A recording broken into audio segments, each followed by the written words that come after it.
ओम शांति। राजयोगी जीवन की आधारशिला ब्रह्मा भोजन, इस बुक से हम सभी सुन रहे हैं।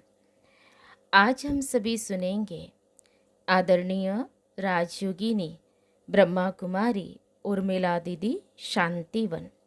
उन्होंने कहा है, योग युक्त अवस्था में बना ब्रह्मा भोजन जीवन बदल देता है।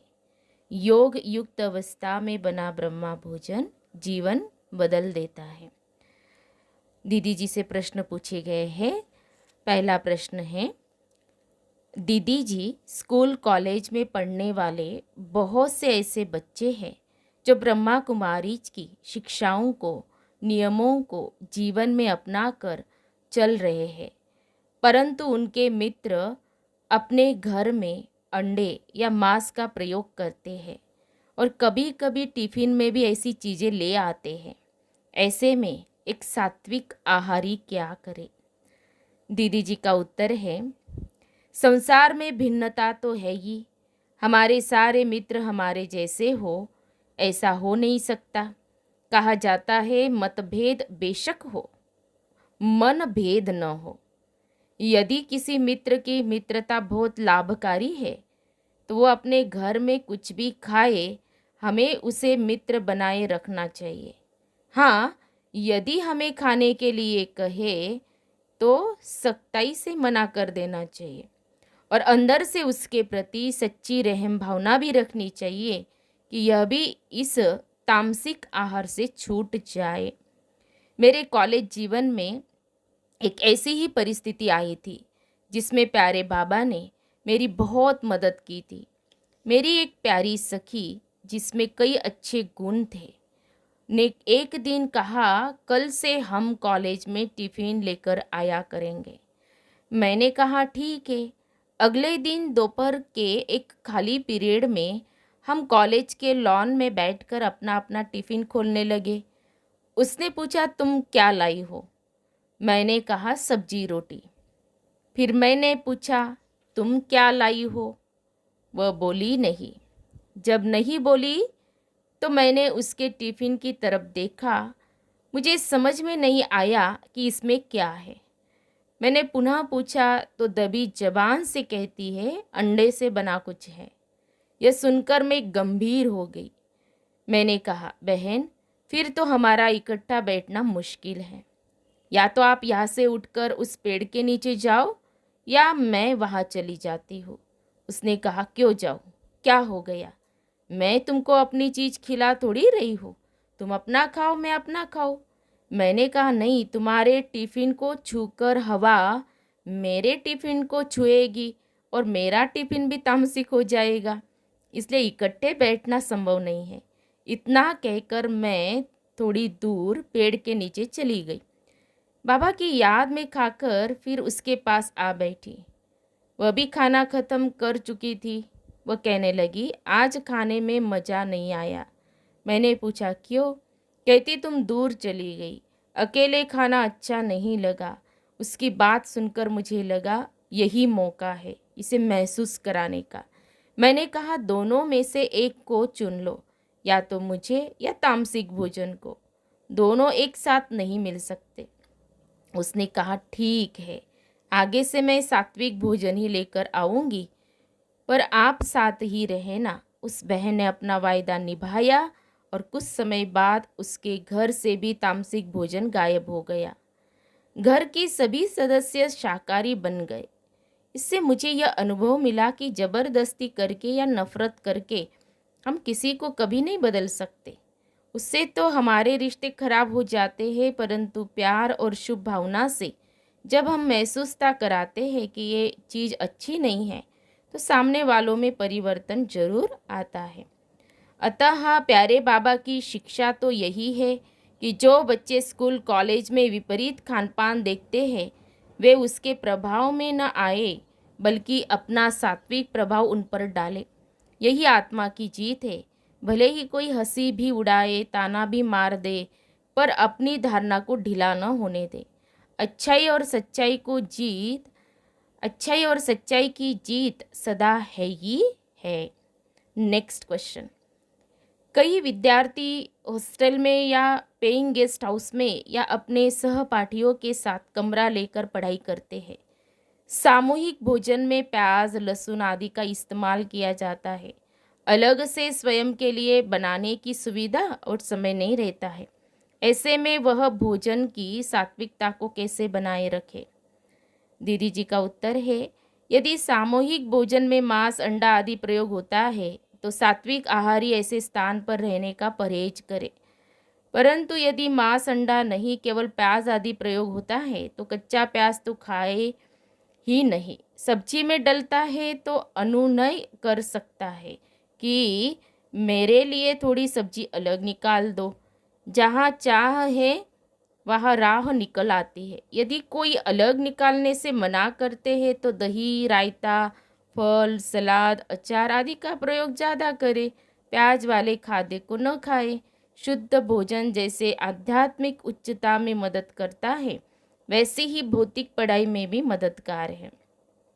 इस संबंध में मेरा अपना अनुभव भी है। जब मैं हॉस्टल में रहकर पढ़ाई करने लगी तो मुझे पता चला कि मेस में जो सब्जी, दाल, रायता आदि में प्याज प्रयुक्त होता है, पहले तो मैंने अलग से भोजन बनाने की व्यवस्था हो सकती है क्या, यह जांच की। यह वहाँ संभव नहीं था। मैंने उनसे बिना प्याज का भोजन अलग निकालने को कहा। वे उसके लिए भी तैयार नहीं हुए। इस पर मैंने दृढ़ संकल्प किया कि तीनों समय दही के साथ या खीरे या केले के साथ भोजन करूंगी। मेरी कई सहपाठी बहनें कहती थी, आप सब्जी नहीं खाती हो तो शरीर में संतुलित आहार की कमी हो सकती है। परंतु मैंने कहा, मैं कच्ची सलाद और फल खाकर संतुलन बना सकती हूँ। इस प्रकार विपरीत परिस्थितियों में भी सात्विक आहार का नियम निभाया। इसके मुझे बहुत फायदे हुए। हॉस्टल में रहने वाली विद्यार्थी बहनें कई बार आपसी मनमुटाव या घर की याद से तनावग्रस्त हो जाती थी। पढ़ाई का दबाव भी रहता था, परंतु मैं इन बातों से मुक्त थी। यह सात्विक भोजन और राजयोग के अभ्यास का परिणाम था। उन उनमें से कई बहनें पूछने आने लगी कि आप इतना संयमित जीवन जीती है, प्रसन्न रहती है, इसका राज क्या है? तब प्यारे बाबा की मीठी शिक्षाएं देने का सुंदर अवसर प्राप्त होता था। एक सहपाठी बहन ने तो कई मास मेरी परीक्षा ली। भोजनालय में जब हम सामूहिक रूप से भोजन करते थे तो वह कटी हुई कच्ची प्याज वाली प्लेट मेरे सामने रख कर कहती थी, एक टुकड़ा खा ले। मैं चुप और शांत बैठी रहती थी। यदि मैं वहाँ से उठकर दूसरे टेबल पर जा बैठती तो वह प्लेट लेकर मेरे पीछे पीछे आ जाती थी कि एक टुकड़ा तो खाना ही पड़ेगा। मैं मुस्कुराकर कहती थी, बहन मेरे पीछे तुम समय बर्बाद मत कर, कक्षा में जाने का समय हो गया है। वह कहती थी, तुम थोड़े दिन ना करे करोगी फिर हमारे जैसी हो जाओगी। मैं चुप रहती और साक्षी भाव से उसे देखती। ऐसे 2-3 मास बीत गए। फिर उसने मेरे पीछे पड़ना बंद कर दिया। एक बार एक ऐसी घटना घटी कि वह मेरे साथ सेवा केंद्र पर गई। बाबा के कमरे में बैठी, बहुत प्रभावित हुई बाबा से। उसके बाद उसने अपने किए की माफ़ी मांगी और सदा के लिए सहयोगी बन गई। Next question. कई बार हम सफ़र में होते हैं, हमारा भोजन समाप्त हो जाता है, भूख लगी होती है, ऐसे में क्या करें? दीदी जी का उत्तर है, फल या सूखे मेवे तो हर स्थान पर मिलते हैं। हमें प्रतिदिन के भोजन में फल और कच्ची सब्जी या सलाद खाने की आदत डालनी चाहिए। कभी कभी पूरे दिन फलाहार करना चाहिए कि कभी किसी कारण से भोजन न मिले तो हमारी यह आदत हमें काम आए। और योगी का तो अपनी इंद्रियों पर नियंत्रण होता है। यदि किसी कारण से एक समय या एक दिन भोजन न भी मिले तो भी संयम के बल से निरसंकल्प रहना चाहिए। बेगरी पाठ में हमारी दादियों ने जो अनुभव किया वो हमें भी करना चाहिए। आधुनिक युग में बहुत माता पिता या दादी दादा यह समाधान पूछने सेवा केंद्रों पर आते हैं कि बच्चों की चंचलता, वाचालता, बाह्य मुखता, फिजूल खर्ची, सोशल मीडिया के प्रति झुकाव आदि को कैसे ठीक करें?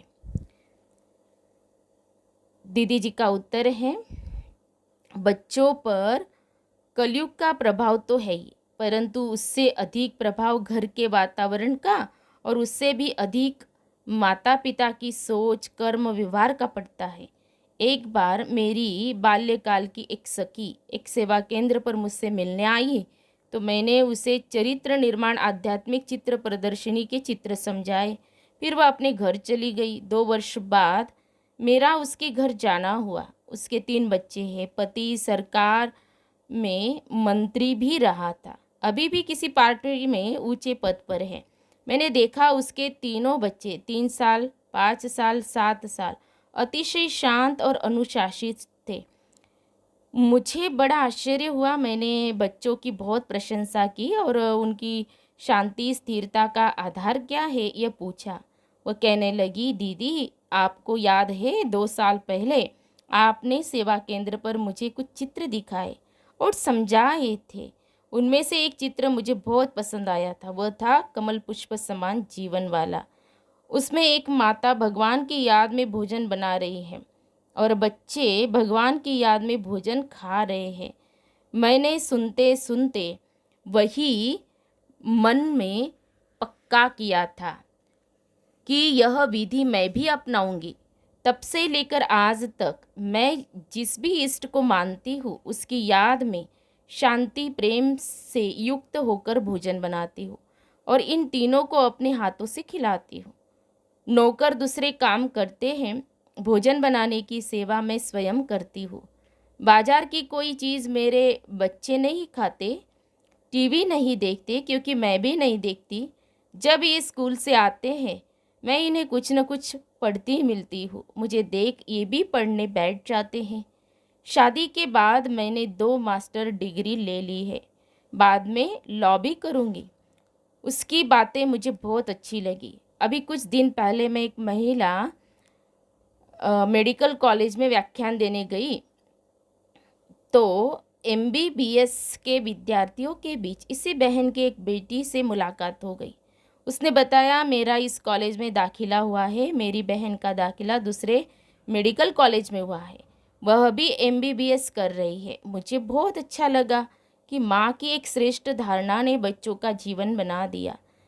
तीसरा बच्चा अभी 12वीं में है।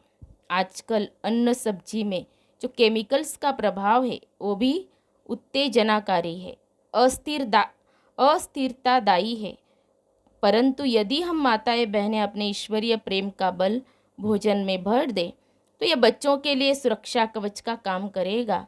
आधुनिक युग की बहुत सारी बुराइयों से वे बच जाएंगे, उनका मनोबल बढ़ेगा, तो वे स्वयं भी अच्छा बुरा पहचान कर अच्छे को ही फॉलो करेंगे।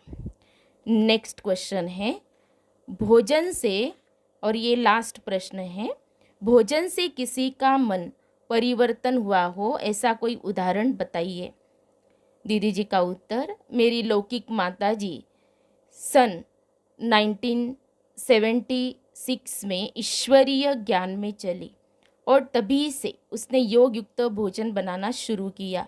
हम देखते थे कि जब वे सब्जी काटती, छोंकती, रोटी बेलती तो ऐसा लगता था कि किसी अन्य लोक में खोई हुई है।